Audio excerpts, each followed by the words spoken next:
Here we go, the hard part.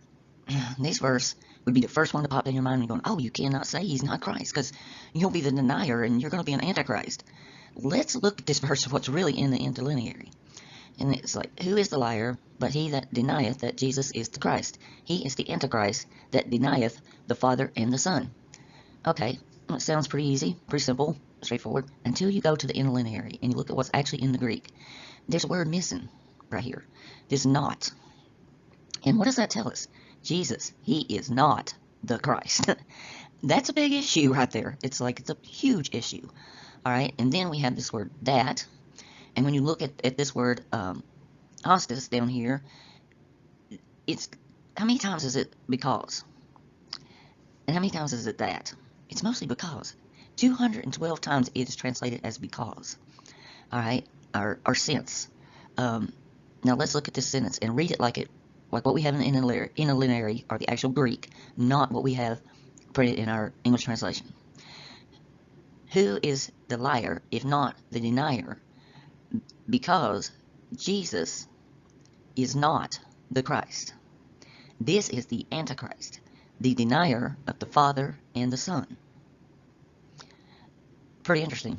It's like, okay, right there we're being told that Jesus is not the Christ in that sentence. And we have always taken it that if you deny that he's the Christ, then you're the Antichrist. You're Antichrist spirit. But that's not what it says in the Greek.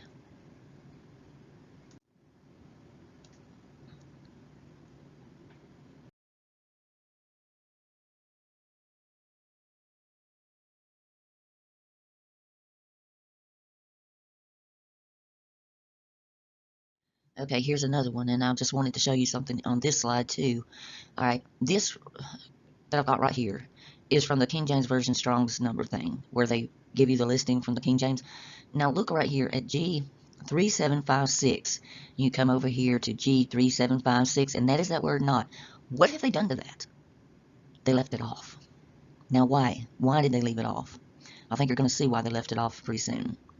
And they just left the word out. And you can see it up here.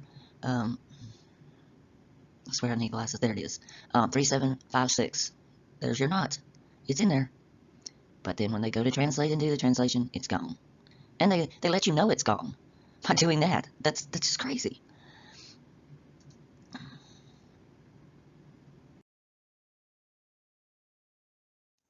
I went through all of these places where I said, did Jesus ever admit to being the Christ? Okay, I went through Mark 14:61, and that is the only place that I found where they have it translated that I am, where he says, I am, when he's asked, are you the Christ, the Son of the Blessed? And Jesus said, I am. And you will see the Son of Man seated at the right hand of power, coming with the clouds of heaven. Okay, why did he say, you will see the Son of Man? All right. Well, when I got to looking at that verse, it's mistranslated. It says, I am not, and you will see the Son of Man. And I'm going to show you that verse broke down here in a few minutes. Then in Mark 15:2, and Pilate asked him, are you the King of the Jews? And he answered him, you have said so. He didn't say, I am. He didn't say, I am. Hey, it's me. I'm the King of the Jews. No, he never said that. He never admitted to it. Then I looked at Luke 22:67. If you are the Christ, tell us. But he said to them, if I tell you, you will not believe. And if I ask you, you will not answer. But from now on, the Son of Man shall be seated at the right hand of the power of God. Okay, and then in Luke 23:2, and they began to accuse him. We found this man misleading the nation, forbidding us to give tribute to Caesar, and saying that he is the Christ, the King. And Pilate asked him, are you the King of the Jews? And he answered, you have said so. It's not me saying it, in other words, is what he's saying, it's you. Then in John 10:24, so the Jews gathered around him and said to him, how long will you keep us in suspense? If you are the Christ, tell us plainly. And Jesus answered them, I told you, and you do not believe. The works that I do in my Father's name bear witness about me, and I just explained that to y'all. But you do not believe, because you are not among my sheep. My sheep hear my voice, and I know them, and they follow me. In other words, you're not part of me, so no, I'm not part of your group either, Okay, Matthew 26:63, but Jesus remained silent, and the high priest said to him, I adjure you by the living God, tell us if you are the Christ, the Son of God. And Jesus said, you have said so. But I tell you, from now on you will see the Son of Man seated at the right hand of the power, coming on the clouds of heaven. So there we have it again. When he's asked, he said, you've said so, not me. But I'm telling you what's going to happen. The Son of Man's going to be seated at the right hand of power, coming on the clouds of heaven. Now, when I looked up what the Son of Man means, it means the son with a man face. Literally. I mean, if you break it down and look at the etymology of the words, it means the son with the man's face. So he's telling them a lot in these statements, but not once did he ever say he was the Christ.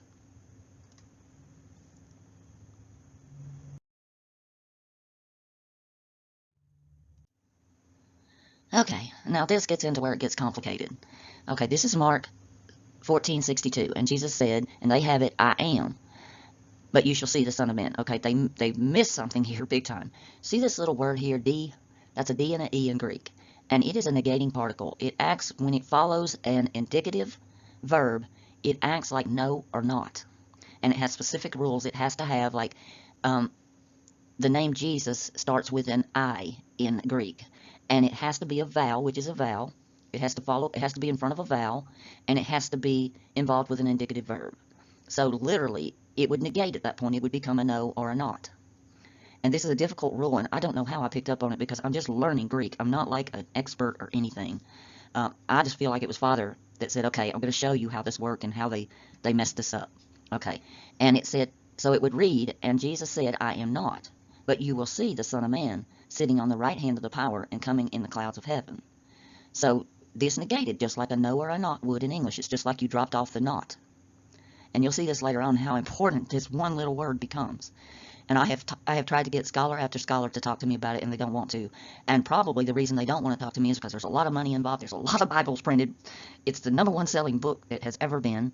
And this is going to blow people out of the water to figure this out. But I think that I feel 100% confident in sharing this with you because I feel like Father revealed it to me.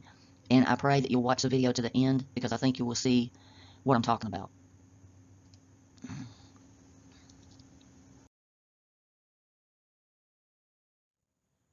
I put this card in here because there are two negating particles. And the negating particles like are no or not in English.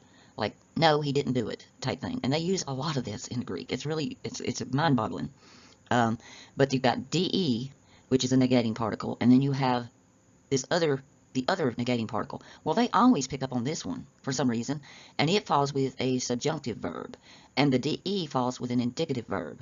And here you can see the subjunctive one, not, it may not pass by, and that would be in no way, no wise pass from the law, okay? But they don't ever pick up on this other one. But I wanted to show you how this works because it's usually before the verb, but sometimes there'll be like a phrase in between, and then the verb will fall over here, you know. But when they're using the DE, it has to follow, the following letter has to be a vowel or a plosive consonant, and it has to be used with an indicative verb. So there's three rules for DE to be read as a negating particle instead of like but or also or even the other words they use in there. But for it to say no or not, it has to follow those three rules. And I gave the website here. If you just Google DE etymology, this website will come up with all this information, so you can look it up for yourself.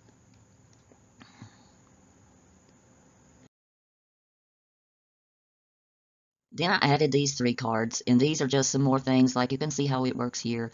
This would be I am. Then when you add the DEV, which is the long version of DE, it says I am not. So that's what a negating particle does. It turns the sentence around to a negative.